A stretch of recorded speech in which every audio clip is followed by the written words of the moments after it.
itu untuk mempermudah. Jadi D-nya adalah danger, hilangkan bahaya, berarti aman diri, aman lingkungan, aman pasien. Aman diri pakai handscoon, pakai masker, celemek atau apapun yang memungkinkan, minimal handscoon dan masker. Lalu aman lingkungan, cek area sekitar berbahaya enggak untuk kita melakukan pertolongan. Dan yang terakhir baru kita pegang pasiennya. Ya, jangan langsung pegang pasien tanpa memperhatikan keselamatan kita ya. Jadi harus kita dulu yang selamat baru kita tolongin orang. Yang kedua R, respon. Cek respon si pasien. Korban ini sadar atau tidak. Paling gampang dengan cara ditepuk ya, pundaknya, panggil. Jangan nyolek-nyolek ya. Pak, itu jangan. Nanti dia melek, iya mah, repot lah. Ya, bingung nanti mau dijawab apa lagi kelanjutannya. Jadi tepuk aja.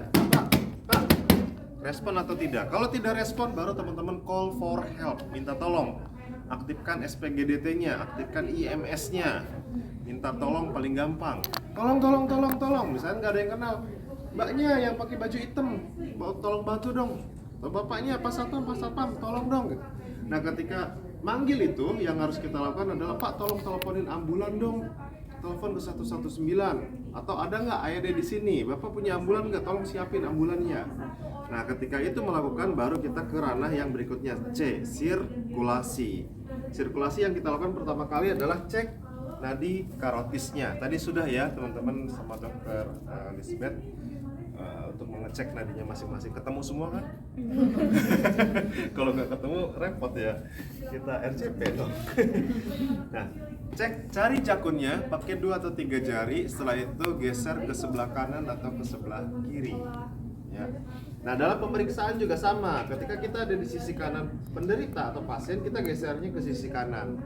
Dan bila kita ada di sisi kiri si penderita, berarti kita gesernya ke kiri. Jangan nyebrang ya. Karena kalau nyebrang, karena banyak orang yang mungkin tidak mengetahui dan akhirnya disangka nyekek. Oke, 10 detik diperiksa, sekalian mata kita lihat ke dada dan perutnya si pasien. Ada peranjakan atau tidak, kempes nafas. Kalau misalkan 10 detik tidak ada, baru kita masuk ke kompresi. Titiknya adalah tengah ulu hati sampai ke cekungan klavikula. Ini kan tulang ya, teman-teman ada cekungannya di sini. Cekungan di sini sampai cekungan di bawah di ulu hati kita bagi 2 sama rata, lalu tempatkan di setengah bagian bawahnya. Tangannya kunci ya, seperti ini. Dan sudutnya dari pergelangan sampai ke bahu ini harus 90 derajat. Nggak boleh posisinya seperti ini. Jadi condongkan badannya ke depan. Nah, seperti ini ya. Lalu seperti itu baru kita lakukan kompresi dengan tekanan, dengan kedalaman kurang lebih sekitar 5 cm dengan kecepatan 100 sampai 120 kali per menit. 1, 2, 3, 4, 5, 6, 7, 8, 9, 10. 1, 2, 3, 4, 5, 7, 8, 9, 20. 1, 2, 3, 4, 5, 6, 7, 8, 9, 30. Jadi ketika teman-teman melakukan kompresi, tadi ya sudah dibahas juga bahwa beban tubuh yang menjadi tumpuannya, jangan bahu, jangan tangan. Jadi teman-teman jangan melakukan hentakan kayak gini. Kalau kayak gitu cepat capeknya, cepat lelahnya. Jadi tumpuannya adalah di badan. Dan yang menjadi tumpuan adalah ini, pinggang. Ya, jadi pergerakannya itu dari pinggang, bahu dan yang lainnya tetap diam. Makanya ketika orang yang melakukan RJP, syarat utamanya adalah dia tidak memiliki riwayat LBP dan dia tidak sedang dalam kondisi hamil. Kalau ada, ya dilakukan semampunya saja. Karena kalau dipaksa terlalu lama, yang LBP itu pasti akan memperparah kondisinya. Dan yang hamil juga akan berbahaya nanti. Oke? Setelah 30 kali, masuk ke ranah A, D, R, C, A. Airway, buka jalan nafasnya, dongakin kalau pasiennya bukan karena kecelakaan. Kalau kecelakaan, apalagi ada luka di kepala, korbannya mengalami penurunan kesadaran, ngaco ngomongnya, hati-hati ya, lukanya banyak. Nah itu hati-hati, jangan pernah mendongakkan kepala. Jadi yang kita lakukan adalah hanya angkat dagunya saja, kayak tadi dibikin cakil itu, kayak orang nguap nggak balik lagi. Nah dibikin kayak gitu ya, tapi dengan kepala dan lehernya tetap diam. Jadi hanya yang kita tarik rahangnya aja, masuk tangan ke sini, tarik, angkat. begini, tarik, jadi rahangnya ketarik. Nah, lalu setelah itu buka jalan nafas. Yang terakhir baru kita masuk ke breathing. Beri nafas bantuan sebanyak 2 kali. 1,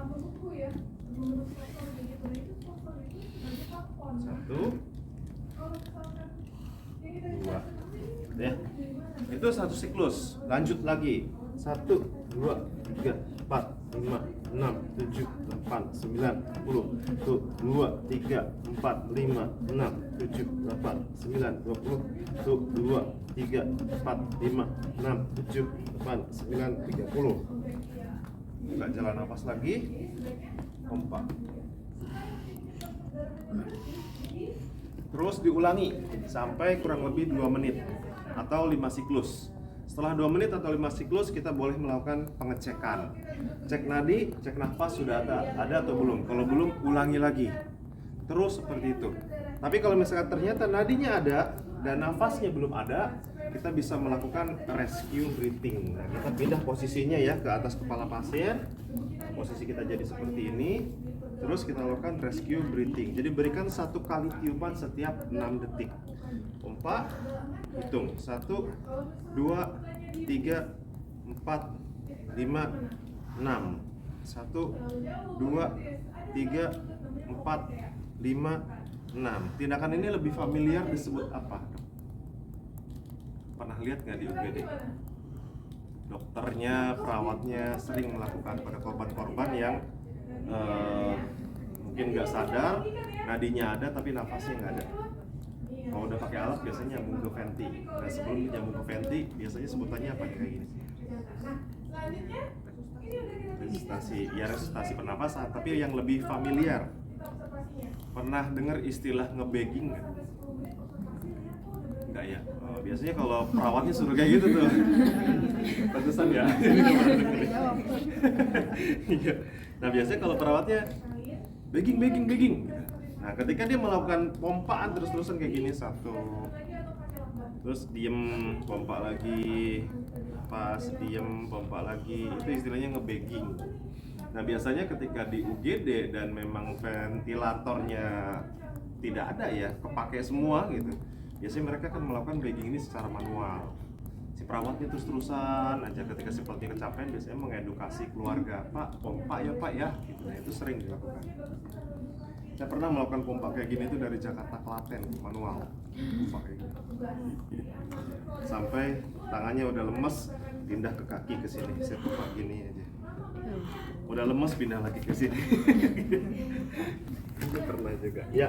Nah, kalau nadinya sudah ada dan nafasnya sudah ada, ditandai dengan adanya pergerakan, pasiennya ada batuk dan mulai bernafas secara normal ya, secara spontan, baru pasiennya kita lakukan posisi recovery, pemulihan. Jadi dimiringkan.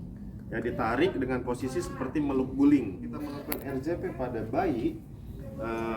Yang kita lakukan hanya chest thrust ya di sini. Posisi dada kita lakukan sama ya.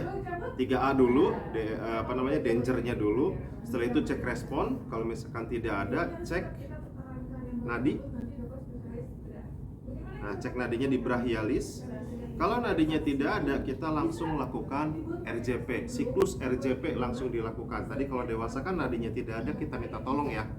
Kalau pada bayi kita cek nadi, nadinya tidak ada, kita langsung RJP atau kita langsung kompresi. Sejajar puting susunya lakukan hentakan sebanyak kalau sendirian 30:2 juga sama. 1, 2, 3, 4, 5, 6, 7, 8, 9, 10.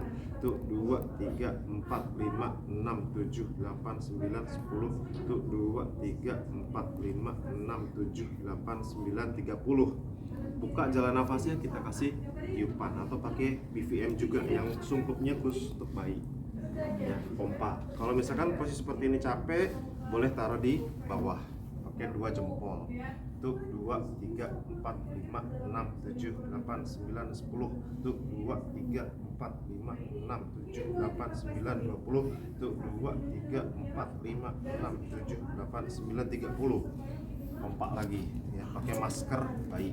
Nah, itu kalau sendiri. Tapi kalau misalkan berdua yang melakukan pertolongan, satu melakukan kompresi, satu melakukan ventilasi, pada bayi dan anak berubah siklusnya menjadi 15:2. Tapi kalau pada dewasa mau 2 orang, mau 1 orang, mau berapa orang tetap siklusnya 30 bandingnya kalau untuk dewasa. Misalkan sudah ada sama di anak, nadinya ada, nafasnya ada, berarti kita lakukan recovery posisi. Kalau pada orang dewasa diposisikan miring di lantai, kalau pada bayi boleh kita sambil gendong, ya posisinya miring seperti ini. Nah, dilakukan posisi miring dengan kepala diluruskan ya, supaya tidak tertekuk jalan nafasnya. Oke, kalau sebelah ini baru kita bisa bawa ke rumah sakit, tapi kalau kondisinya di rumah sakit ya teman-teman bisa melakukan tindakan lanjutannya, misalkan infus dan lain-lain, pemberian obat dan lain-lain. Jadi sampai sini di depan, 1 orang di belakang. Jadi anggaplah 1 orang pasiennya, 1 orang penolongnya, gitu ya. Silakan. Iya, siapa yang tentukan dulu siapa yang mau jadi korban, siapa yang mau jadi penolong. Nah, tersedak ya, dia tersedak cocok ya.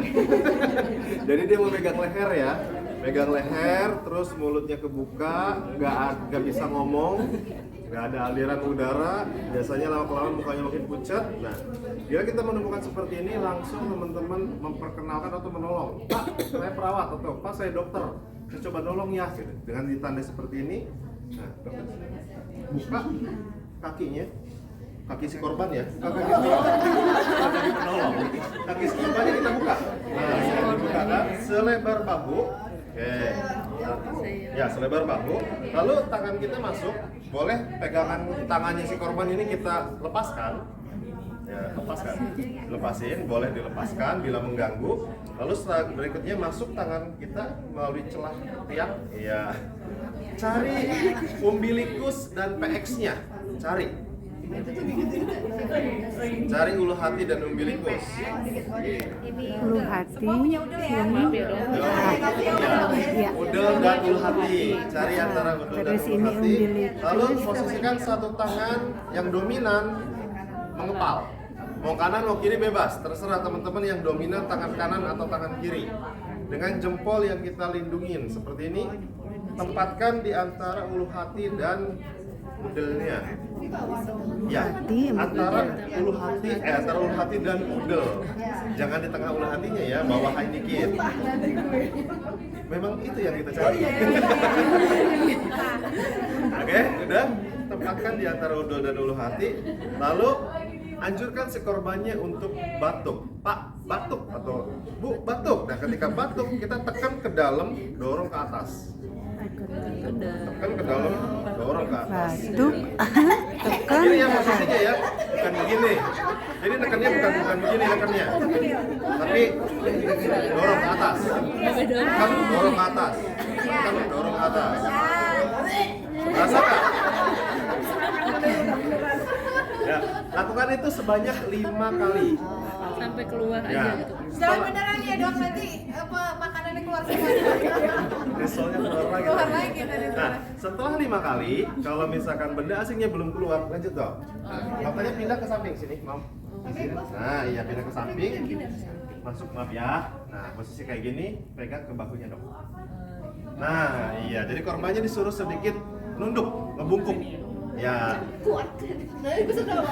Lalu kita tepuk di antara tip scapulanya, ya sudut runcing dari tulang belakang di tengah-tengahnya. Pakai tumit tangan. Ya. Pakai tumit tangan ya. Pukul sebanyak 5 kali dan anjurkan korbannya tetap untuk batuk. Dorong. Oh, gitu. Bukan vibrasi ya, bukan, tapi seperti mukul gendang. 1, 2, 3, 4, 5 sampai benda asingnya keluar atau sampai 5 kali. Belum keluar juga, balik lagi ke posisi yang tadi.